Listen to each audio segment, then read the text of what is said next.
Hi everyone, welcome to NetGate Chemistry. So today we are going to solve some of the previous year questions from the topic polymer chemistry which are being asked in the CSIR NET exams. So the first question which we are going to discuss is that using standard equation for intrinsic viscosity eta is equals to K mv to the power A for a solution of polymer and any information from the graph, identify viscosity average molar mass mv. So we have to find out the value of this mv, which is the viscosity average molar mass. We have been given the values of A and K. So now how to solve this question?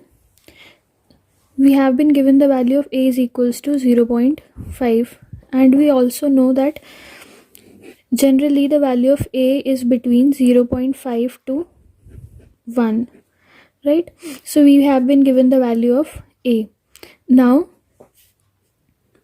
we have studied about the relation between intrinsic viscosity and reduced viscosity, which was eta is equals to limit concentration tends to 0 eta divided by eta naught minus 1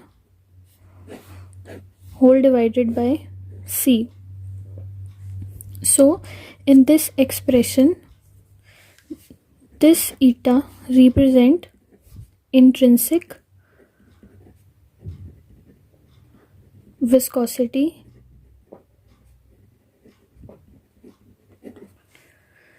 and this term, if we ignore limit C tends to 0, then this term, it represents reduced viscosity.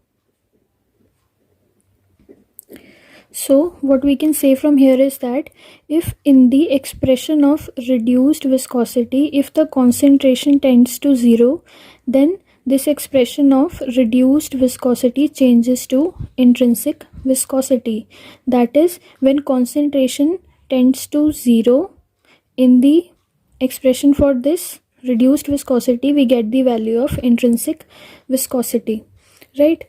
In the question we have been given this graph, and if you look at this graph, then we have been given reduced viscosity onto this axis and concentration onto this axis.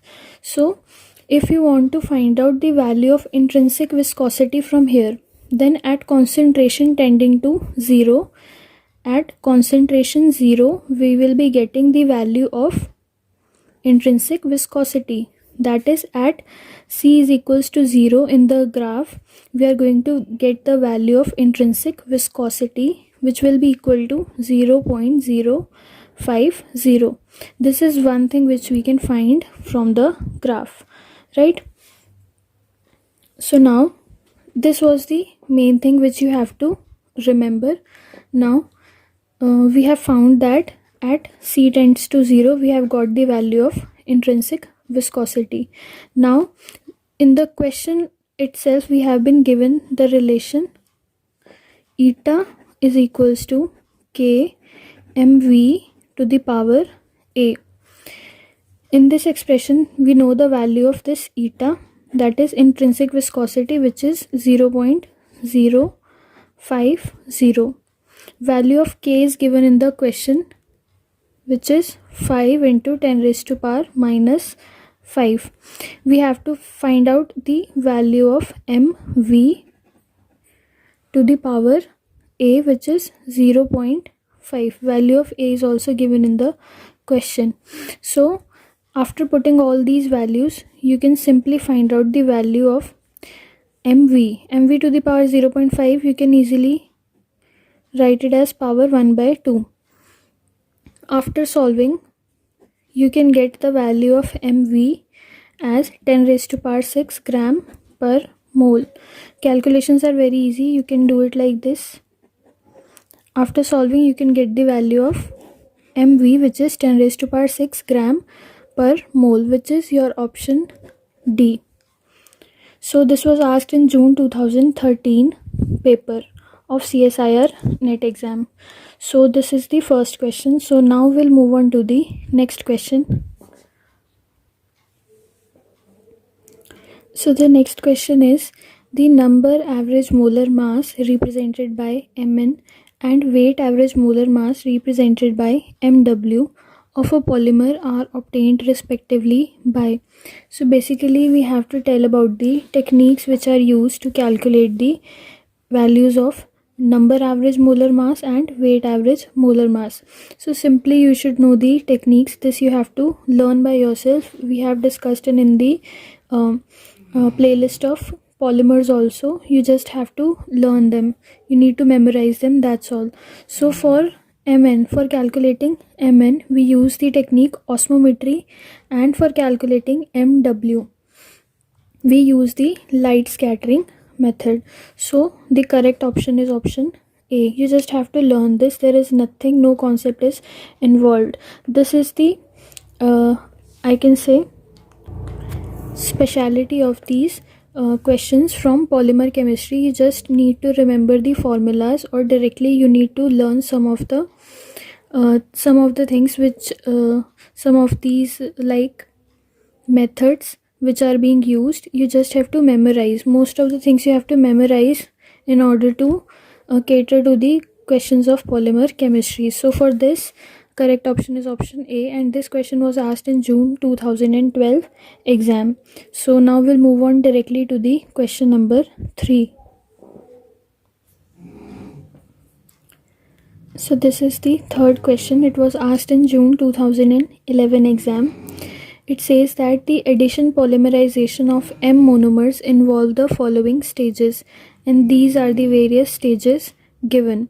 Here I represents initiator and R represents the free radical. So these are the various steps involved in the polymerization process, and we have been given that the rate constant for this free radical formation is 2 into 10 raised to power minus 3 second inverse. So here if you look at the unit of the rate constant, which is second inverse, it tells about the order of the reaction. The order of reaction is going to be first order, right? Because second inverse is unit for the rate constant in case of first order kinetics. So from here you can find out the order of the reaction. Now the initial concentration of initiator is given to us. Initial concentration, you can say A0 or the M0 value is given to you.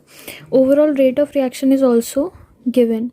So assuming steady state approximation for free radical, we have to find out the kinetic chain length.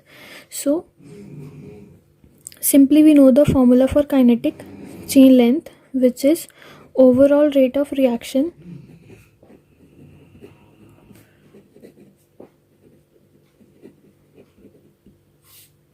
divided by the rate of initiation.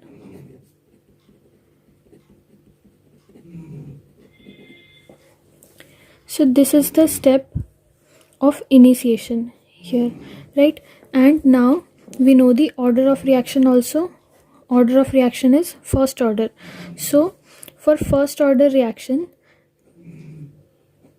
expression for rate is equals to K into A, right? In this case, A is the initiator, so it will change into rate is equals to K into I, because here A represents the initiator, which is represented as I in the question.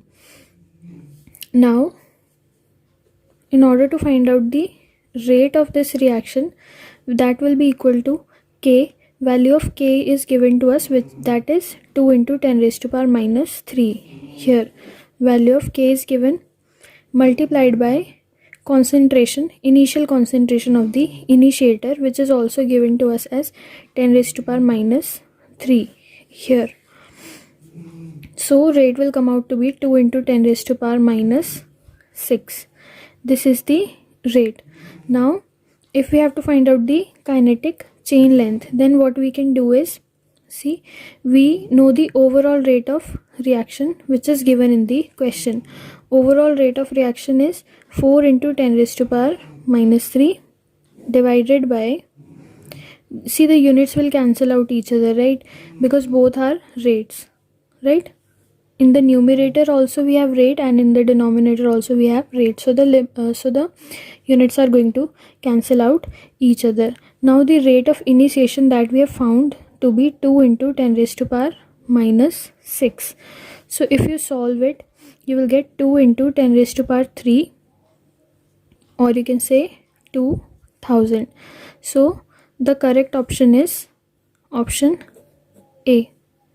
Right, so this is the solution for this question. So I think 3 questions are enough for this video. So far that's it for this video. Thank you so much for watching.